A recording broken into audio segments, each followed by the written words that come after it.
بالنسبة لموضوع الترجيع طبعا من المشاكل او الحاجات اللي الناس بتخاف منها جدا جدا جدا بعد عمليات السمنة. يا دكتور انا قريبي او انا جاري او انا اعرف حد عمل عملية سمنة وبيرجع طول الوقت، وانا خايف وانا مش حابب ان انا اكون كده.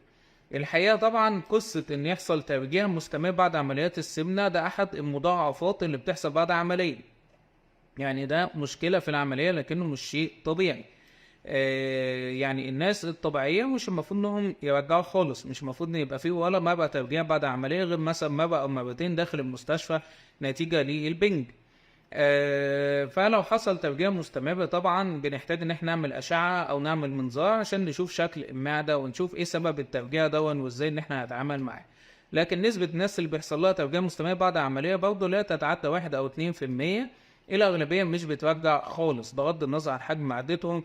بيبقى الشخص بياكل نص بيضة لكنه ما بيرجعش، يعني حجم معدته بيبقى صغير جدا لكنه برضه ما بيرجعش. فده التكميم الطبيعي وده التكميم الصح. مفيش حاجة اسمها هنعمل خسية بالترجيع، أصلا لو كلت لقمة هرجع، أصلا بشرب مية بالمعلقة. ده طبعا كل ده أشكال خاطئة للتكميم وقلة خبرة شديدة من الجراح اللي هو كل حالاته بتكون بالمنظر ده.